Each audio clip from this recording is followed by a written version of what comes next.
Hello friends, welcome to my YouTube channel.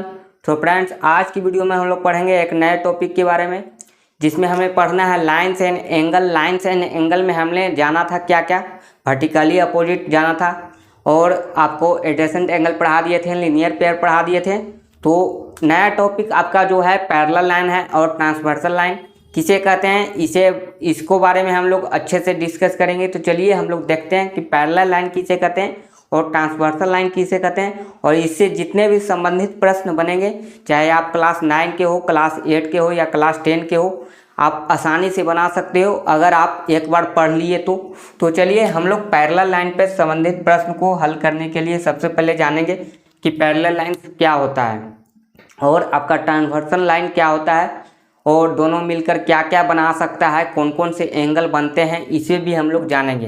तो चलिए हम लोग देखते हैं सबसे पहले पैरेलल लाइन। पैरेलल लाइन देखिए क्या होता है, आपका इस तरह से लाइन, ये आपका पैरेलल लाइन कहलाता है।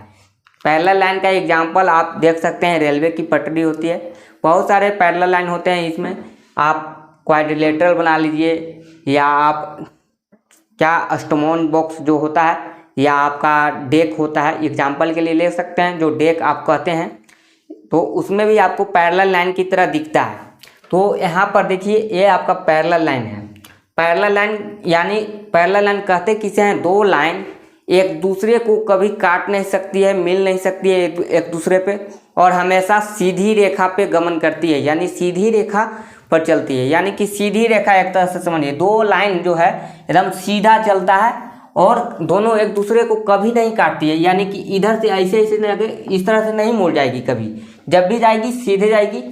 और यानी कि पैरेलल लाइन का जो डिफिनेशन होता है यही आप समझिए कि two line moves in a straight line and they can not cut each other, meet each other, इस तरह से हम लोग बोल सकते हैं। तो यानी कि दोनों जो है एक दूसरे को कभी कट नहीं कर सकती है। तो इस तरह से हमें इसे क्या कहते हैं, पैरेलल लाइन कहते हैं।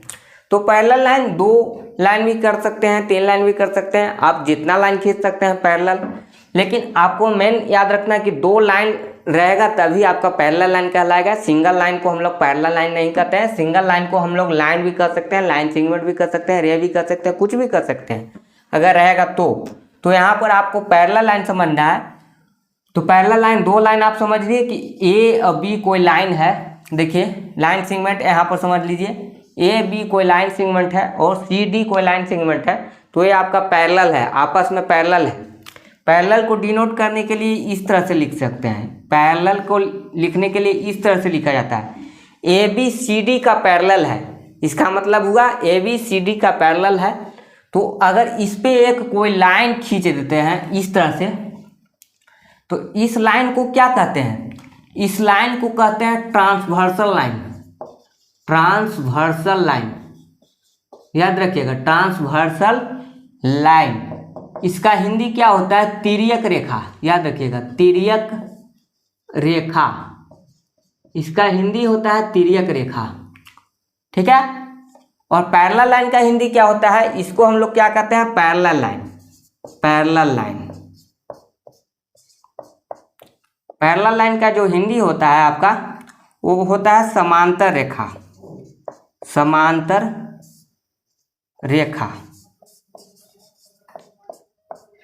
तो अगर ये जो लाइन आ गया, इसका नाम अगर हम कुछ भी दे दें, जैसे ई आई एफ दे देते हैं, ई आई एफ अगर इसका नाम दे देते हैं, ये आपका लाइन है, लेकिन ये मैंने लाइन सेगमेंट खींचा है। लाइन सेगमेंट का मतलब क्या होता है कि आपका दो बिंदु पर आगे नहीं बढ़ता है। देखिए फिक्स पॉइंट होता है इसका, इसमें टू इन पॉइंट होता है, ये आपका फिक्स पॉइंट हो गया, आगे नहीं बढ़ रहा है। इसको हम लोग लाइन भी बना सकते हैं, अगर आगे बढ़ रहा है तो इसे हम लोग लाइन कहेंगे, और नहीं बढ़ रहा है तो इसको हम लोग लाइन सेगमेंट कहेंगे। तो यहाँ पर हमने एक लाइन खींचा जो दोनों तरफ से बढ़ रहा है, इसको हम लोग लाइन कहते हैं। तो यहाँ पर ई एफ क्या कहलाएगा, ई एफ को हम लोग कहते हैं ट्रांसवर्सल लाइन, जिसे हिंदी में कहते हैं तिर्यक रेखा। और ये दो जो लाइन खींचे हैं हम लोग, ये दोनों लाइन को क्या कहते हैं, हम लोग पैरेलल लाइन कहते हैं, याद रखिएगा। तो अगर दो पैरेलल लाइन पे एक तिर्यक रेखा यानी कि ट्रांसवर्सल लाइन खींच दिया जाए, चाहे तिरछा भी किधर से भी खींच दिया जाए, 1 2 3 यानी कि एक लाइन खींचे, दूसरा लाइन भी खींच सकते हैं, तीसरा लाइन भी खींच सकते हैं, जिधर से आप खींच दीजिए तो उसमें बहुत सारे एंगल का निर्माण कर दिया जाता है। जैसे यहाँ पर देखिए एंगल का निर्माण क्या क्या हो जाता है, बहुत सारे एंगल का निर्माण हो जाता है। यहाँ पर एंगल देखिए, यहाँ से ई बन रहा है और ए बन रहा है, बहुत सारे एंगल बन रहा है। तो इसमें देखिए कितना एंगल का डिवाइड होता है, इधर से ऐसे बन रहा है, इधर से ऐसे बन रहा है, फिर इधर बन रहा है, यानी इस तरह से बहुत सारे एंगल का निर्माण हो जाता है। तो ये सारे एंगल का नाम अलग अलग है, अलग अलग हमें पढ़ना है कौन कौन एंगल होते हैं। तो सबसे पहला होता है अल्टरनेट एंगल, दूसरा होता है कोरस्पोंडिंग एंगल, और तीसरा होता है आपका इंटीरियर एंगल, और चौथा होता है vertically opposite angle. Vertically opposite मैंने बता रखा है कि वर्टिकली अपोजिट क्या होता है, दोनों एक आमने सामने होता है। ए एंगल और ए एंगल आपके सामने है इस तरह से, यानी मैं खड़ा हूँ और मेरे सामने कोई खड़ा है तो उसका फेस मेरे सामने है और मेरा फेस उसके सामने है, तो दोनों आमने सामने हैं। तो आमने सामने कोण जो बनता है वो क्या कहलाता है, इसको हम लोग वर्टिकली अपोजिट कहते हैं। तो इसमें बहुत सारे एंगल बनते हैं। तो इसी को हमें समझना है कि अगर दो लाइन जब रहे, दो पैरेलल लाइन रहे, उस पर एक ट्रांसवर्सल लाइन खींच दिया जाए तो बहुत सारे एंगल का निर्माण हो जाता है। और उसी के बारे में हमें प्रूफ करना है। थ्योरम भी दिया हुआ है बुक में, क्लास 9 में आपको थ्योरम पढ़ना है बहुत सारे। अल्टरनेट एंगल कैसे प्रूव करते हैं, कोरस्पोंडिंग एंगल कैसे प्रूव करते हैं, और वर्टिकली अपोजिट तो मैंने प्रूव करके दिखा दिया है। तो आप वीडियो अगर नहीं देखें तो वो वीडियो को आप चेकअप कर सकते हैं, देख सकते हैं। और यहाँ पर आपको जो है इंटीरियर एंगल कैसे होता है, इंटीरियर एंगल का मान 180 डिग्री का होता है, आप याद रखिएगा। इंटीरियर एंगल दो एंगल यानी कि ये दोनों एंगल का मान जो होता है दोनों जोड़ने पर 180 डिग्री के बराबर होता है, इसको भी आपको याद रखना है। तो यहाँ पर हम लोग अच्छे से पढ़ते हैं, चलिए यहाँ पर हम लोग अच्छे से अलग अलग करके बनाते हैं कि आपका अल्टरनेट एंगल कौन कौन बनेगा और आपका कोरस्पोंडिंग एंगल कौन बनेगा। वर्टिकली अपोजिट तो आपको बताने की कोई आवश्यकता नहीं है, वर्टिकली अपोजिट मैंने आपका किधर से भी बन सकता है, इधर से अगर लाइन रहे तो इधर से भी बन सकता है। तो यहाँ पर देखिए इस तरह से लाइन खींचा हुआ है और इस तरह से लाइन खींचा हुआ है, देखिए ध्यान से देखिएगा। तो आपका वर्टिकली इधर से इधर बना, दूसरा वर्टिकली आपका इधर से इधर बना, और यही लाइन अगर फिर से खींच दिया जाए तो देखिए ध्यान से देखिएगा, इधर से इधर वर्टिकली बना और इधर से इधर वर्टिकली बना। इसको हम लोग कौन सा लाइन कहेंगे, याद रखिएगा, इसको हम लोग कहेंगे vertically opposite angle, vertically opposite angle, याद रखिएगा वर्टिकली अपोजिट एंगल, इसको हम लोग कहेंगे वर्टिकली अपोजिट एंगल। इसमें नाम नहीं बता रहे हैं, बस याद रखना है कि A angle A angle A angle A angle इस तरह से होता है, जो वर्टिकली अपोजिट है, एक दूसरे के सामने है, याद रखिएगा, इसको हम लोग वर्टिकली अपोजिट एंगल कहते हैं। तो चलिए हम लोग अब देखते हैं बारी बारी से कि कोरस्पोंडिंग एंगल, अल्टरनेट एंगल क्या होता है और आपका इंटीरियर एंगल क्या होता है। तो हम लोग यहाँ पर पैरेलल लाइन ड्रा करते हैं, छोटा छोटा ड्रा करेंगे आपको समझाने के लिए। यहाँ पर सारे लाइन हमें यहाँ पर पूरा अच्छे से समझा देना है। तो चलिए हम लोग देख लेते हैं यहाँ पर क्या। सबसे पहले हम लोग इस तरह से खींचेंगे, तो यहाँ पर ध्यान, तो वर्टिकली अपोजिट मैंने बता दिया। तो यहाँ पर एंगल जो है क्या होगा, देखिए एंगल बना रहे हैं, तो एंगल यहाँ पर ध्यान से देखिएगा, ये एंगल और ये वाला एंगल, ये दोनों एंगल जो है आपका क्या बनता है, देखिए ये दोनों एंगल क्या बनता है, दोनों मिलकर छोटा छोटा बनाते हैं, यहाँ पर इस तरह से बनेगा। तो ये एंगल क्या कहलाएगा, आपका अल्टरनेट एंगल कहलाएगा। अल्टरनेट एंगल किसे कहते हैं, तो अल्टरनेट एंगल कहते हैं एक लाइन जो है आपका, ये लाइन का इधर होना चाहिए, एक लाइन का इधर होना चाहिए, जिससे हम लोग कहते हैं कि एक लाइन का ई पट्टी और एक लाइन का ऊ पट्टी, यानी कि रोड के उस पार तिरछा खड़ा होना चाहिए, रोड के ई पास तिरछा होना चाहिए, तो तिरछा लगना चाहिए। देखिए ये जो लाइन है, एक लाइन के ई पट्टी है, एक लाइन के उधर पट्टी है, और अंदर में बन रहा है तो इसको कहेंगे इंटीरियर अल्टरनेट एंगल। अगर अंदर में बन रहा है तो इंटीरियर कहेंगे, और बाहर में बनेगा तो एक्सटीरियर कहेंगे। तो इधर अल्टरनेट एंगल अगर ए बन रहा तो इधर से भी बन सकता है तिरछा तिरछा, तो इसको भी हम लोग बना लेते हैं।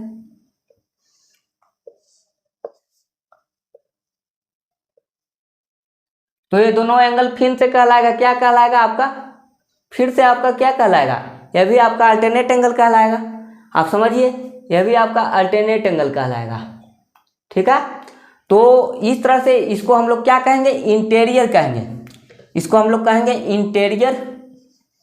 Interior alternate angle.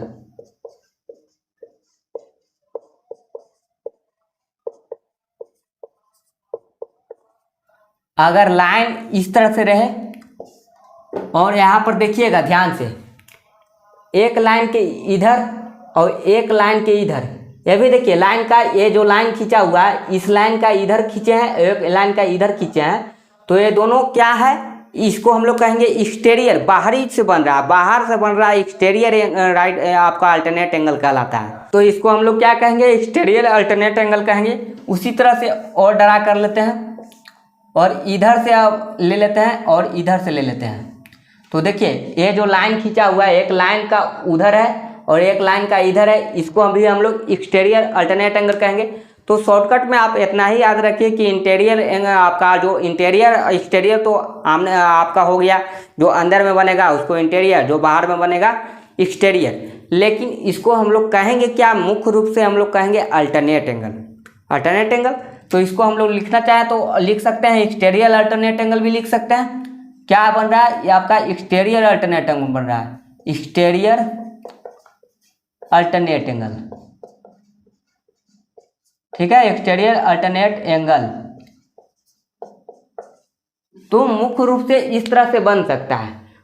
तो आपका ये चार आपका बन गया एंगल, देखिए चार अल्टरनेट एंगल बन सकता है, चार आपका कोरस्पोंडिंग एंगल बन सकता है, चार इंटीरियर एंगल बन सकता है, एक्सटीरियर बन सकता है। तो इस तरह से आपको बहुत सारे एंगल बनेंगे। तो चलिए ये आपको समझ में आया कि नहीं आया, अल्टरनेट एंगल किसको कहेंगे, एक लाइन का उधर एक लाइन का इधर तिरछा होना चाहिए। तो लाइन का तिरछा होना चाहिए, याद रखिए। तो इसको हम लोग क्या कहेंगे, मुख्य रूप से अल्टरनेट एंगल कहेंगे। अल्टरनेट एंगल का हिंदी जो होता है आपका, इसे हम लोग कहते हैं एकांतर कोण। अल्टरनेट एंगल को हम लोग क्या कहते हैं, एकांतर कोण, याद रखिएगा, एकांतर कोण।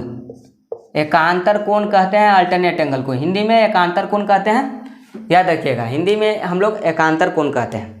चलिए अब हम लोग पढ़ेंगे नीचे में क्या, ये आपका अल्टरनेट एंगल हो गया। उसी तरह से अब हम लोग चलते हैं कोरस्पोंडिंग एंगल के बारे में। कोरस्पोंडिंग एंगल के बारे में समझते हैं, कोरस्पोंडिंग एंगल क्या होता है। तो देखिए कोरस्पोंडिंग एंगल जो होता है आपका, यहाँ पर अच्छे से समझिएगा, आपका अल्टरनेट एंगल समझ गए। तो कोरस्पोंडिंग एंगल जो होता है, देखिए एक एंगल इधर होना चाहिए और एक एंगल इधर होना चाहिए।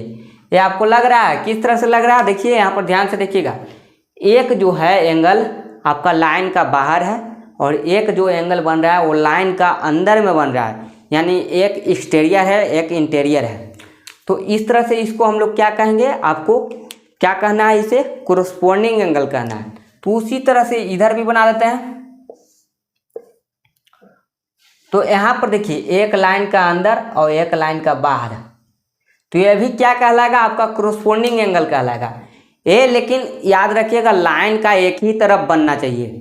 ये जो लाइन देख रहे हैं इधर ही बन रहा है और ये इधर ही बन रहा है, लेकिन इसमें क्या था कि एक लाइन का इधर बन रहा था, एक लाइन का उधर बन रहा था, यानी दोनों एक दूसरे के विपरीत था। लेकिन इसमें क्या है कि एक ही लाइन के तरफ बनेगा, लेकिन एक लाइन के बाहर बनेगा, एक लाइन के अंदर बनेगा। और क्या बनेगा देखिए, और हम लोग देखते हैं, और इधर से भी लेके चलिए, तो इधर से भी हम लोग लेके चलेंगे, तो इस तरह से और इस तरह से, और एक और बना देते हैं,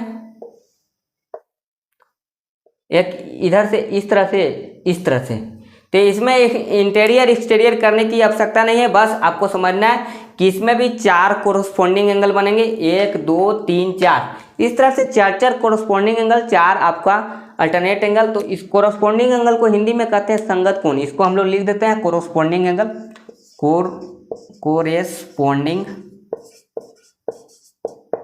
कोरस्पोंडिंग एंगल। इसको हम लोग हिंदी में क्या कहते हैं, संगत कोण, संगत कोण। इसको हम लोग हिंदी में कहते हैं संगत कोण।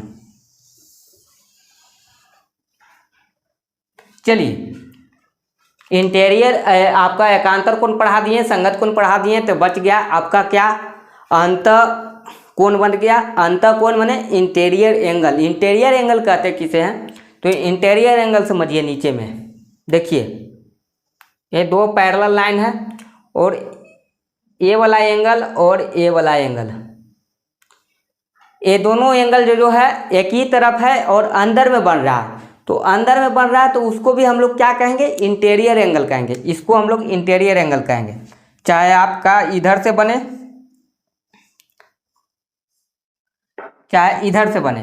देखिए इंटीरियर एंगल कहेंगे। इसका जो मान होता है दोनों को जोड़ने पर कितना होता है, याद रखिएगा। दोनों को जोड़ते हैं तो इसको हम लोग कहते हैं क्या, 180 डिग्री होता है इंटीरियर एंगल। इसको हम लोग लिख देते हैं इंटीरियर एंगल। इंटीरियर एंगल जिसे हम लोग कहते हैं क्या, अंतःकोण। अंतःकोण।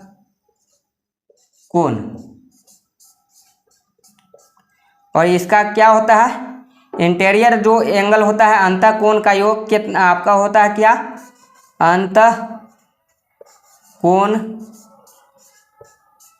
का योग यानी एडिशन कितना होता है, 180 होता है। याद रखिएगा 180 डिग्री होता है। अंतःकोणों का योग जो होता है आपका 180 डिग्री होता है। अंतःकोणों का योग कितना होता है, 180 होता है। तो ये आपका इंटीरियर बन गया और ये आपका इंटीरियर बन गया। एक इधर है लाइन का एक ही तरफ होना चाहिए लेकिन दोनों अंदर में बनना चाहिए। आपको लग रहा है तीनों में फर्क कुछ समझ में आया, एक लाइन के उधर एक लाइन के इधर, एक ही लाइन तरफ लेकिन लाइन के अंदर एक लाइन के बाहर, और इसमें है दोनों लाइन के अंदर एक ही तरफ। तो ये आपका फर्क है इसमें। और एक और चीज़ है कि अगर बाहर से यही चीज़ बना दिया जाए, ये एंगल जो बाहर में बन जाए, यही एंगल आपको बाहर में बन जाए तो इसको हम लोग एक्सटीरियर एंगल कहेंगे। उसका भी मान 180 होता है। तो यानी कि एक्सटीरियर एंगल किसे कहते हैं, तो एक्सटीरियर एंगल यहाँ पर हम लोग ड्रा कर लेते हैं। चलिए